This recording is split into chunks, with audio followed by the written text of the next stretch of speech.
and then we'll get with the text. Okay. Year Sue and Arnie Gerlich, a year of learning in memory of Malka Pearl Mann, and Philip Mann, and Yisrael David ben Harav Tzvi Hirsch, and Beryl ben Harav Tzvi Hirsch. Yosef Meir ben Harav Tzvi Hirsch, and Yerivka Pearl Rosner Bas Harav Tzvi Hirsch. In the memory of family murdered in the Holocaust, Harav Tzvi Hirsch ben Shlomo Yaakov, Sarah ben Ephraim, Yisrael David ben Harav Tzvi Hirsch, Ephraim ben Harav Tzvi Hirsch, Adia bas Harav Tzvi Hirsch, Miriam bas Harav Tzvi Hirsch, Pesel bat Harav Tzvi Hirsch, Shalom ben Harav Tzvi Hirsch, Shlomo Yaakov ben Harav Tzvi Hirsch, Shmuel ben Harav Tzvi Hirsch. Cheryl Scher, her children and grandchildren, in memory of her uncle, founding member of BRS, Dr. Israel Brook, Yisrael ben Harav Akiva, Marcia Federbush and family, in memory of her husband, Dr. Oriel Paul Federbush, Oriel Pinchas ben Harav Shimon, Sharon and Fred Lisker, their family and many friends, in memory of dear mom, Harriet Friedman, Edel Bas Yaakov, Leslie and Gail Kaplan, in memory of their parents, Harry and Marjorie Sedell and Irving and Pearl Kaplan, friends of Avi Gittler, Avram Meir ben Shimon, and Martha Gittler, China Bas Yeshaya.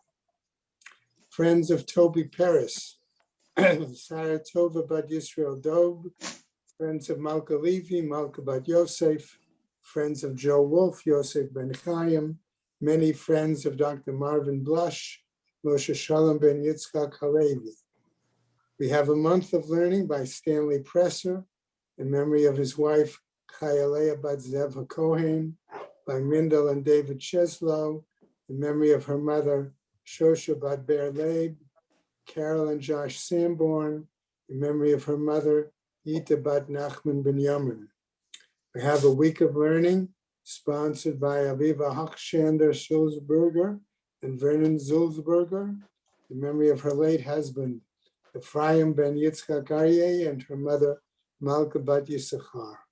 Marcia and Gary Schrager, a week of learning in memory of her father, Shmuel Ben Meir. Lenny Bahar, in memory of her husband, Yitzchak Ben Menachem. And today being the 25th, we have a day of learning by Rabbi Leonard and Marilyn Zucker, in memory of his father, Harav Yerachmiel Gedalia Ben Harav Yaakov, as well as by Lillian Zeev, in memory of her father, Mordechai Ben Naphtali. When the Shemas have an aliyah, Krank Rafia Velti Yashir Shema Taliyah, and the Chol B'nai Israel, a good Kaben Shtiyah. Amen. Let us go to Lamed Dalet, Amud Aleph. We should be about a couple lines down on the top of the Amud. We had rolled over to deal with the fact that that beginning piece of the Gemara had tried to raise the question based on our Mishnah. If the Kohen Gadol was handing or the container of the utensil of blood to another Kohen, who was then standing there on the steps to the, what do you call it there, right, to the Ulam, how could that be? Based on the fact that the Gemara said there should not be anyone there in the area of the Ohel Moed. And the Rav Yehuda then indicated that the Mishnah needed to be amended. And we saw that our text of the Mishnah was so done. Okay? And then it meant a Braita, Tanu Rabbanan v'chol adam lo yiyeh bo'ohel moed, referring to that, prohibiting anyone inside of the Ohel Moed during the burning of the Ketoret. And we rolled over, as I said, saying, Yechol afilu ba'azara. If that's the case, why don't we say that nobody can be in the entire temple precinct, right? Talmud Lomar ba'ohel moed. And therefore we see uniquely a separation made between the Ohel Moed, even when it was in Shiloh, compared to the Beis Hamikdash itself. Okay, so that's where we ended off, right?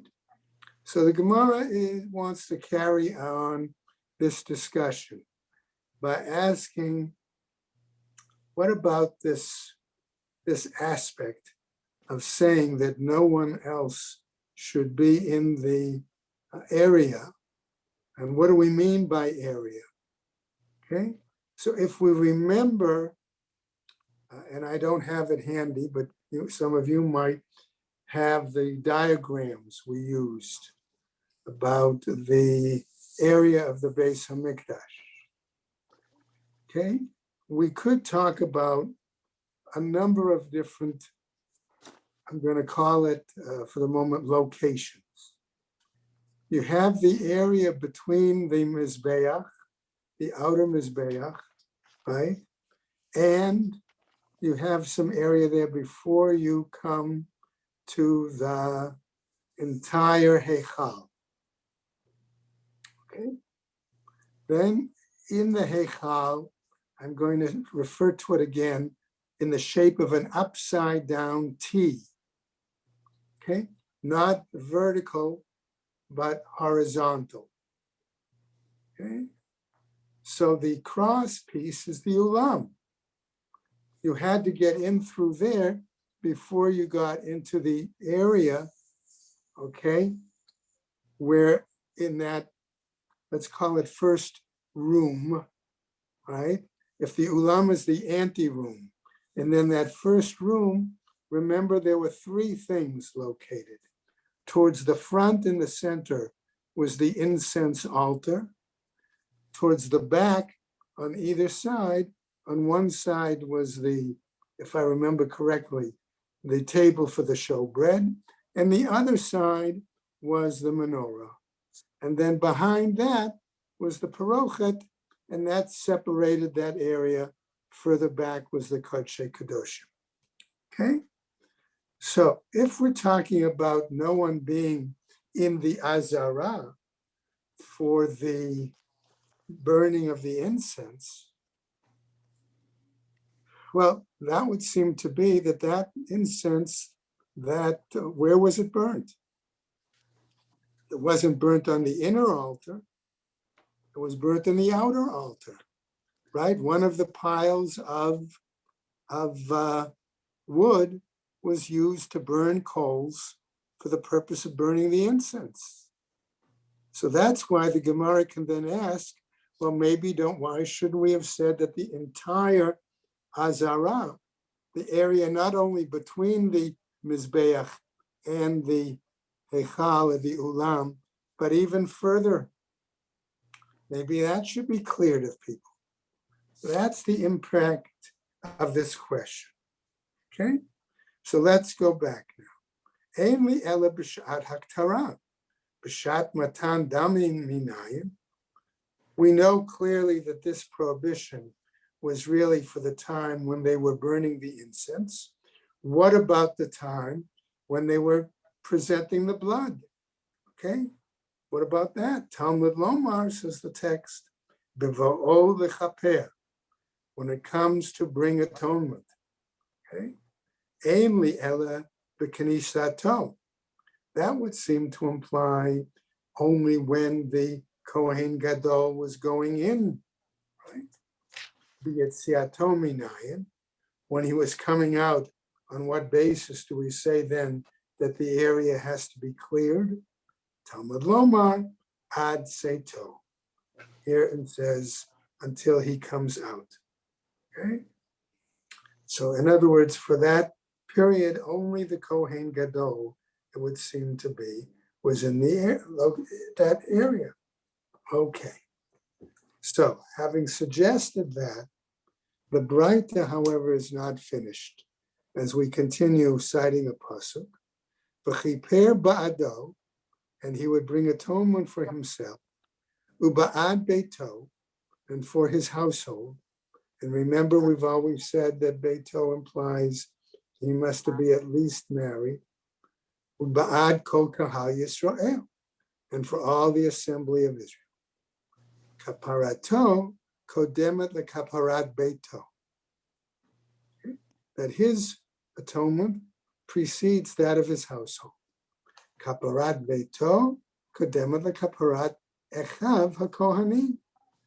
That atonement for his household precedes the atonement for his fellow Kohanim. The kaparat echav hakohanim kodemet the kaparat kol kahal Yisrael. And that atonement for the, let's say, the assembly of the Kohanim precedes that of the nation. And we've already seen in a previous Gemara that the Kohen Gadol was making two confessions, but only included the reference to the Kohanim in the second one. Okay? Now, Amar Mar, says the Braita, let's examine this. I'm sorry, the Gemara, let's examine this Braita, as because the master said, Ainli ela b'sha'at haktara, that this seems to imply only during the time, right? Time of the burning of the incense. Mai mashma. What are we therefore saying here? Amar Rava, says Rava, V'chein Amar Rabbi Yitzchak bar Avdimi, and likewise Rabbi Yitzchak bar Avdimi, V'chein Amar Rabbi Elazar, and likewise Rabbi Elazar. What are they telling us? Amar Kra, the pasuk then says, V'chiper ba'ado, u'va'ad beito, u'va'ad kol kahal Yisrael. It only lists three, right? Himself, his household, and the nation. Ezahu kapara, sheshavel lo, uleveito, ule'echav hakohanim, ulechol kahal Yisrael. So what then atonement, okay, is valid, let's say, appropriate, that it serves for himself, his household, the fellow Kohanim, and the Jewish people? Ve'omer zeh haktarat hakatoret. We're saying here that this must be the burning of the incense. Now, Gemara is bothered by that statement, okay? Even though you have multiple authorities in agreement, and asks, ukatoret mechaperet, since when does the incense actually bring atonement? In, says the Gemara, yes, it does. Dahatani Rabbi Chananya, for it was taught by Rabbi Chananya, lamadnu v'katoret shemechaperet, that we learned that the katoret does bring atonement. Shneimar, because we have a pasuk, vayitain et katoret vayichaper al ha'am, that he put the incense and it atoned for the nation. Batana debe Rabbi Yishmael, and then it was taught in the academy of Rabbi Yishmael, al mek katoret mechaperet, on what does the incense bring atonement?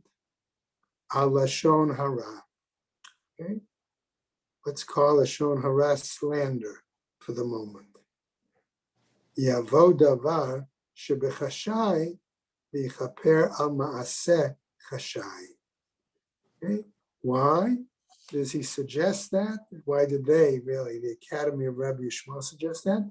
Let something that be done, which is hidden, namely the incense is put on the, right, on the inner altar, and nobody sees it if it's only the Kohen Gadol there, since everybody else is out.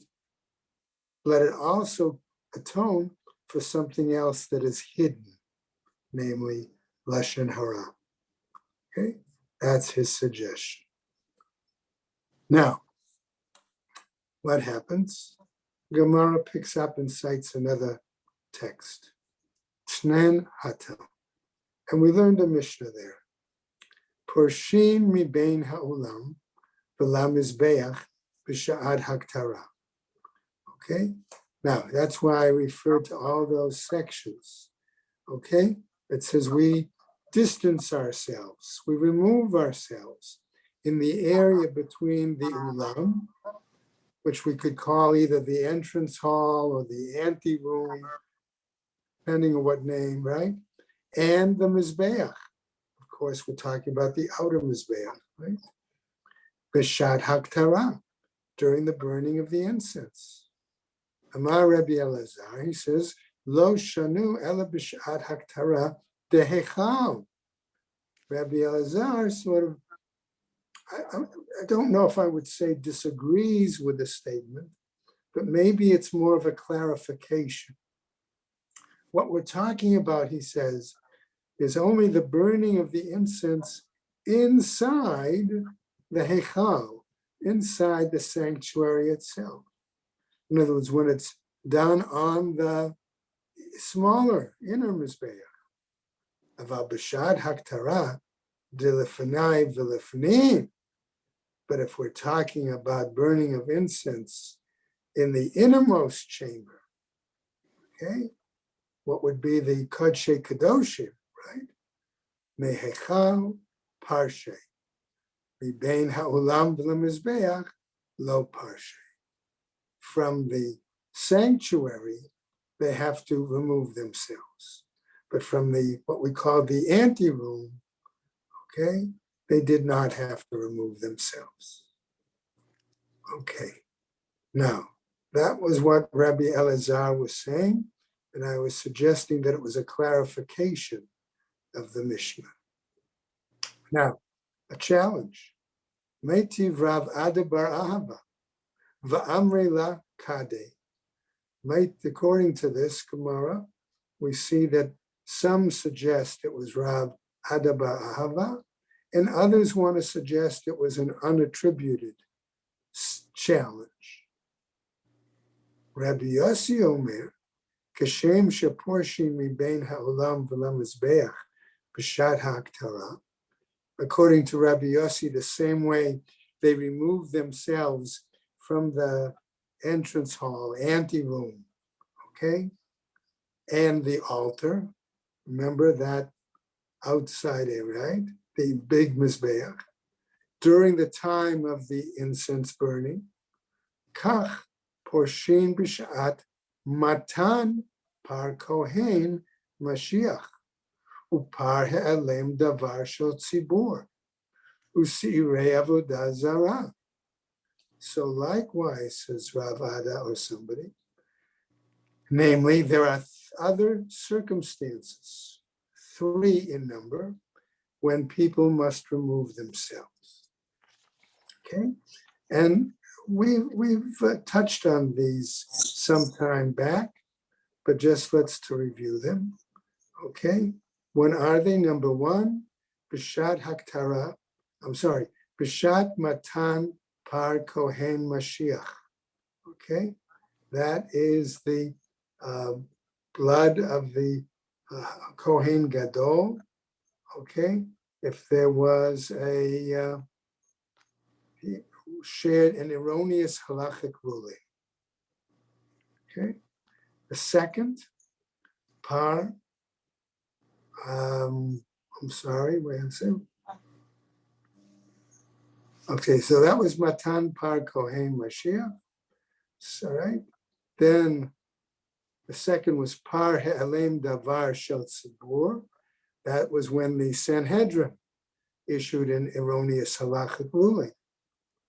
And the third, si'irei avodah zarah, those goats that were sacrificed on a communal basis for any worship of any idol worship. Okay? Now, according to the Braita, asks a question I'm going to suggest. Ma ma'ala yesh bein ha'echal levein ha'olam v'lam mizbeach. So what then is the standard, the higher standard that we suggesting that area between the entrance to the sanctuary, in other words, the ulam and the mizbeach, that area has to be emptied out, okay, as well? Why is that so significant?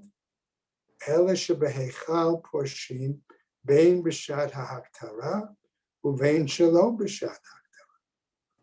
So the Gemara attempts to answer it by saying, right, that in the Heichal itself, okay, people remove themselves regardless if it's during the incense burning or not during the incense burning.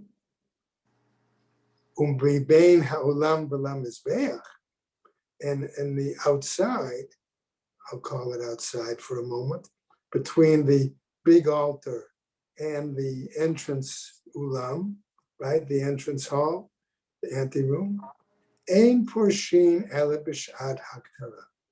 They don't have to remove themselves except during a time of incense burning.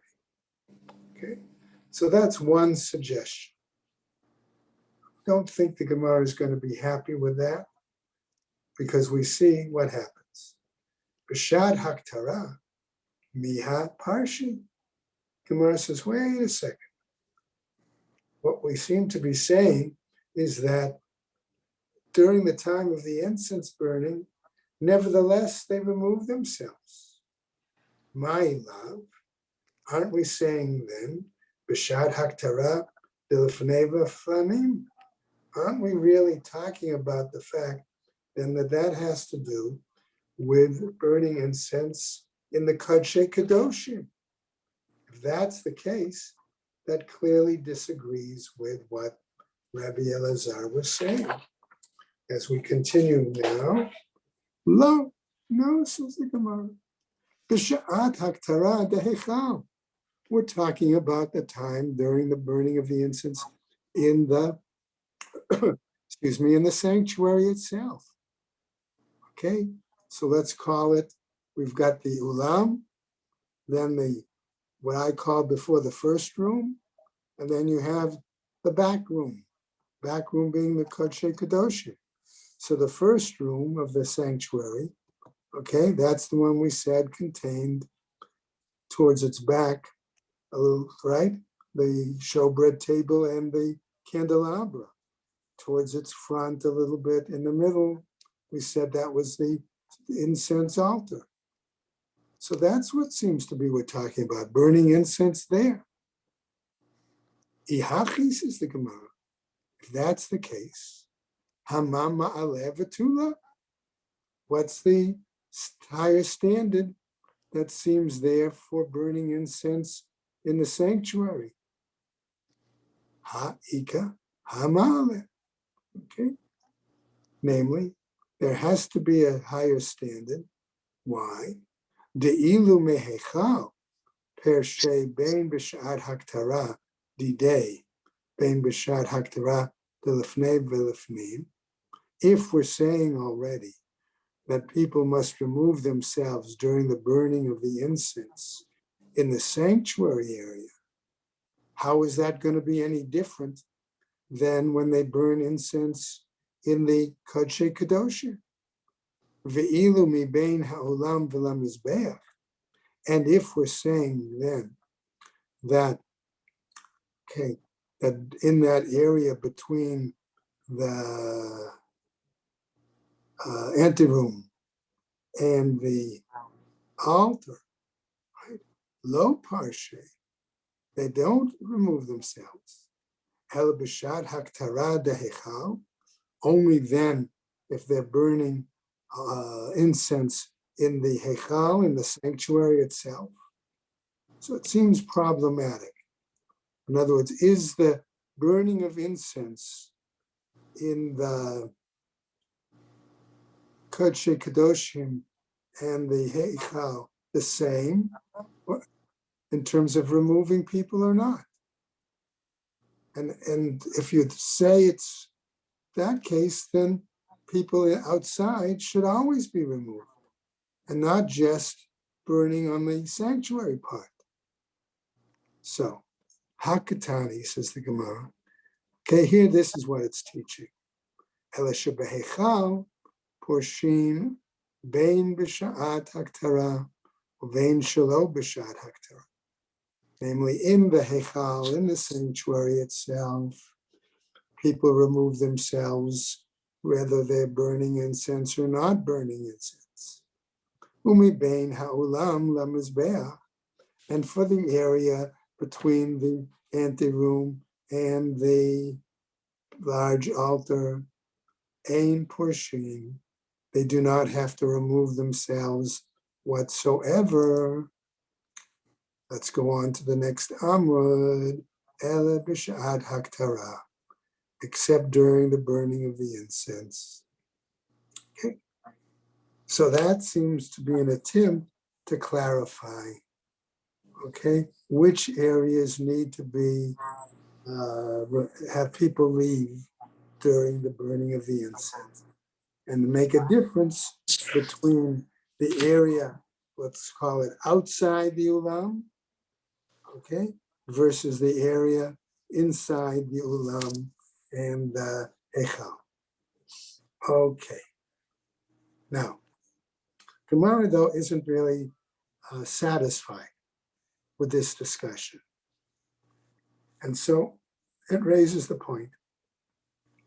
Vaha'ika hama'ale. But here then we seem to have a higher standard. The ilu mehechal parshe bein b'kedusha didei bein b'kedusha delefnei v'lefnim.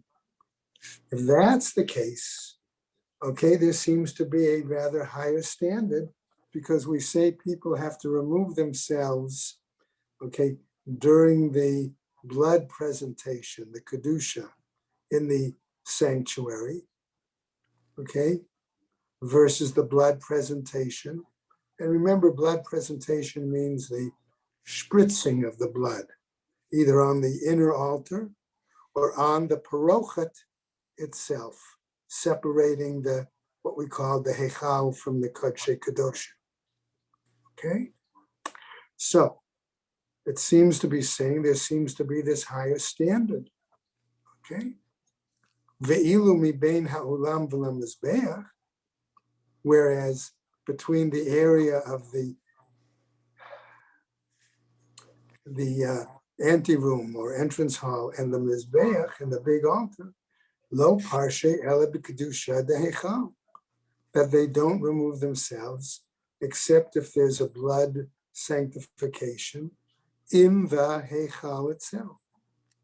Amar Rava, says Rava, Shem Prisha Achati. Okay, Rava's answer, he says, is that there's really, it's only one same category of leaving, of emptying out. Now, Amar Mar, we had a statement though in this Braita that said, Kach porshin b'sha'at matan par kohen Mashiach, upar ha'alem davar shel tzibur, usirei avodah zara minavad. We said that this was similar to the fact that people had to remove themselves, right, during those three other occasions, when Kohen Gadol made a mistake, when the Sanhedrin made a mistake, or because of avodah zarah situations. Minala, and how do we know this? Amar Rav Padat, says Rav Padat, Atya kapara miyom hakippurim. He says how he derives it from Egzera Shava, of words based on the day of Yom Kippur. Now, notice it doesn't give us the full text of that Gezerah Shava. However, nevertheless, we're continuing with our main discussion here. Amar Rav Acha bar Abba, he now comments, Shma Mina, we learn from this, Ma'alot de'oraita v'hachi gamira lahu. We learned the fact that there are higher standards that are applied then to sections of the Beis Hamikdash, right, based on the Torah. And what happens? Apparently the sages learned them from Masorah, from tradition. The Isal Kadatach, the Rabbanan, because if you were to have thought that these were things rabbinically learned, defined by the rabbinic law themselves, what difference then should there be between the lulam, the anteroom, and the mizbeach itself? Dilma mikru va'ayle, right? Perhaps some Kohen is going to accidentally stumble in, happen to enter. Mikula azara nami nifreshu. Dilma mikru va'ayli. The Gemara's answer is, wait a second. Shouldn't we therefore claim that the entire azara has to be empty of Kohanim? All right? Because who's to say some Kohen won't stumble in there? Likewise, and enter. The Gemara tries to answer Rav Abba Achabar Ahava's challenge. Bein ha'olam v'lam mizbeach, namely, what happened? Kevan delo mafsik midi, since there is no real boundary, right? There's nothing that divides it, right? Lo min karamilta, there is nothing that recognizes a division, right? There's nothing that separates it from the sanctuary.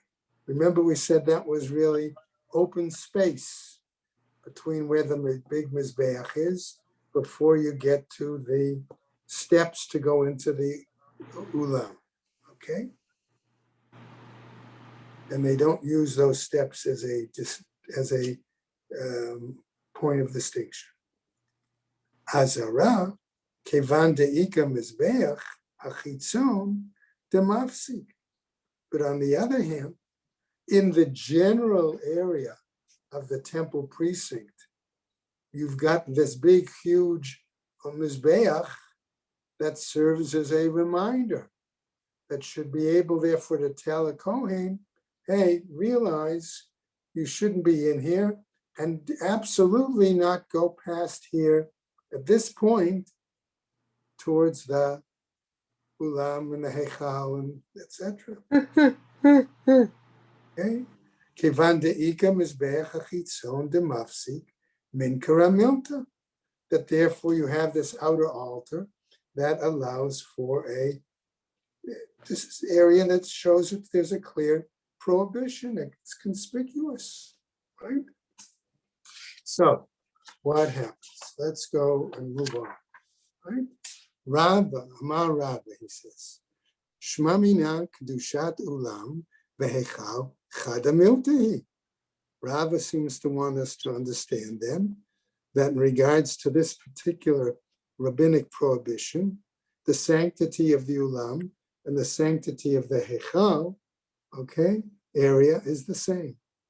De'isal kadatach shtei kedushot minhu. Because if you think there were two separate levels of sanctity, ulam gufei gzera, then there should have been a decree, right? Specifically for the sanctity of the ulam. V'neikum v'nigzor gzera l'gzera.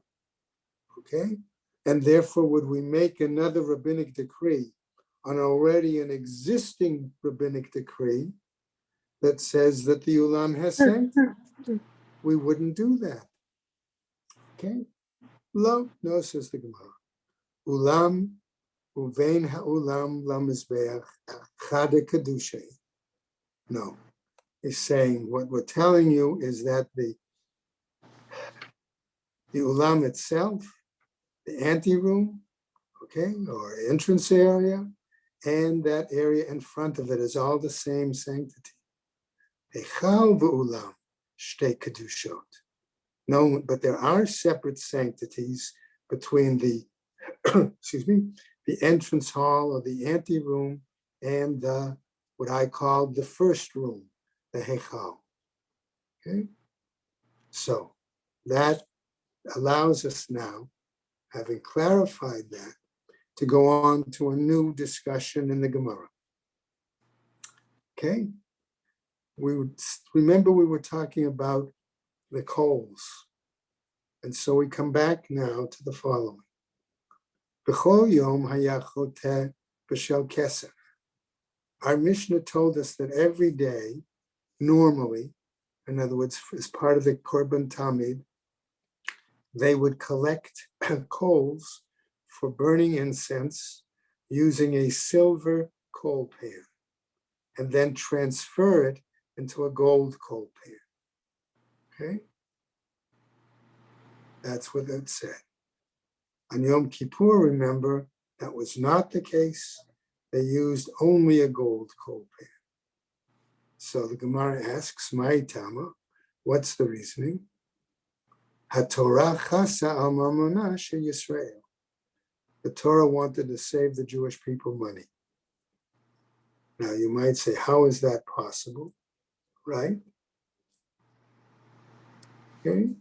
Why is that the case? Silver pans apparently the silver coal pans would get tarnished and used up pretty quick. Right? If you're using it twice a day, you can imagine. Right? Okay, says the Gemara, let's go on. V'hayom choteh b'shel zahav u'b'hayam machnis. And it further tells us that on Yom Kippur, on that day, the Kohen Gadol would scoop up the coals with a gold coal pan, and he would use that same gold pan to go inside the Heichal, right? And even the Kodshei Kadoshim. My Tama, what's the reasoning? Mishum chulsha de Kohen Gadol, because of the frailty, I'm going to say, a potential frailty of the Kohen Gadol. Okay, so Steve, if you're on,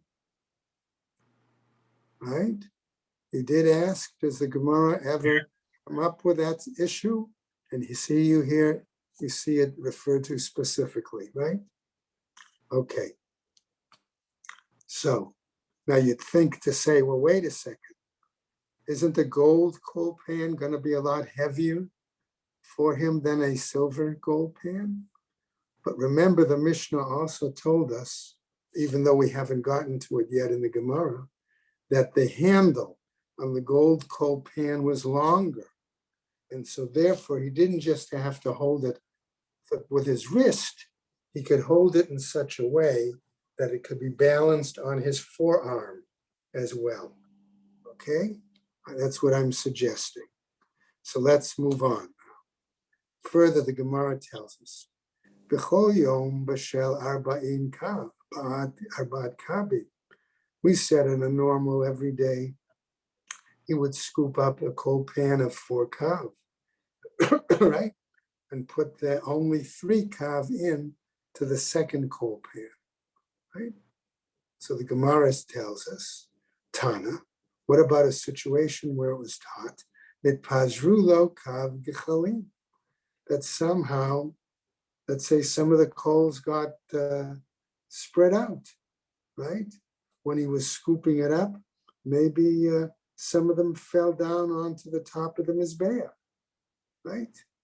We could understand that happening, right? Mechabdan la'ama, says the Mishnah, right? What happens? Those calves, if they got scattered, he would sweep them into the canal, okay? Into the water flow, okay? Tani Chada, and once the Braita teaches, kav, that it was, if a kav, right, got scattered, v'tanya idach kabayim, and others say maybe that with 2 kav. Bishlema hach detane kav. That's all right for the person who said if maybe 1 kav, small amount, a few, right? Rabbanan, right? That was clearly the view of the rabbis. Elahach detani kabayim mani. But the one who taught, well, maybe there were 2 kav that are right. Lo Rabbanan v'lo Rabbi Yossi. It was neither rabbis nor Rabbi Yossi. So, Amar Rav Chisda says, Rav Chisda, Rabbi Ishmael beno shel Rabbi Yochanan ben Brokai. Now that was a suggestion made by Rabbi Ishmael the son of Rabbi Yochanan ben Broka, the Tanya, as he taught in a Braita. Rabbi Yishmael beno shel Rabbi Yochanan ben Broka omer, b'shel kabayin haya machnis. That what happens is that the coal pan, if he scooped up 4, okay, and 2 got scattered, he could still get rid of those. Now, Rav Ashi afilu tema Rabbi Yossi. He held on, he said, you might even say that that would be acceptable to Rabbi Yossi's view. V'hachi kama. And this is what Rabbi Yossi really meant to say. B'chol yom haya choteh b'shel sa'ah midbarit. That on a normal day, when he did the korban tamid, he would actually assemble, scoop up the amount of coals equal to a sa'ah by wilderness measurement. Okay, right? Those were larger. Uma'ara letoch shloshet kabin Yerushalmiot, and he would then pour, okay, that into a coal pan that was measured based on Jerusalem kav.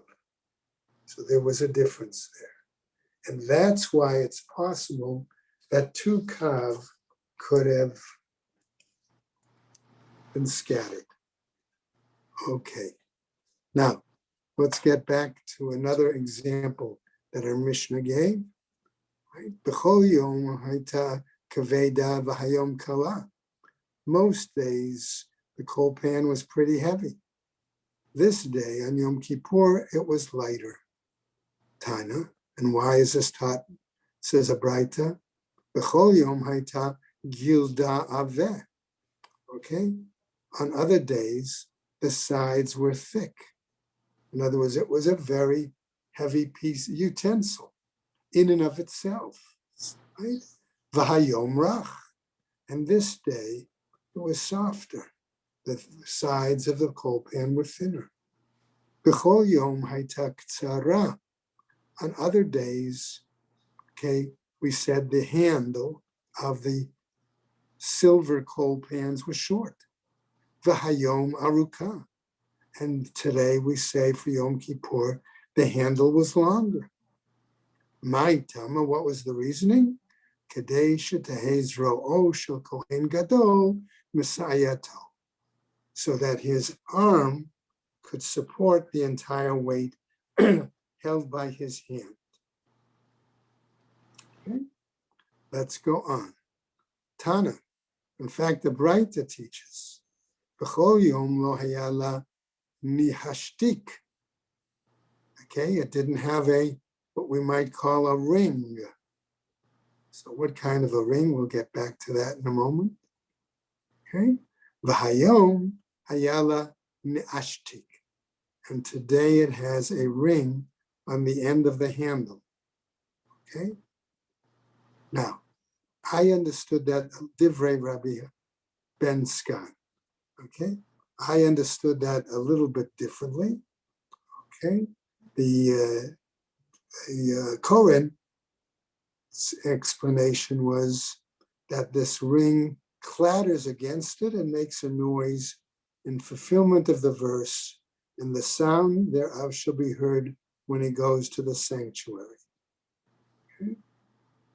I understood it a little bit differently, that there was a ring around the handle that helped close it a little bit more to keep it, okay, the coal pan, top of the coal pan closed.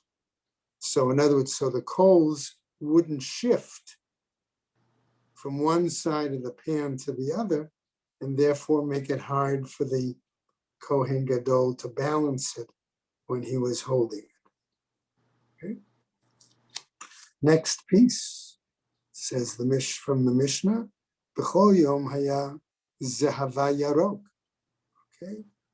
On other days, okay, they used a color for the second coal pan to which it was transferred into was a greenish gold.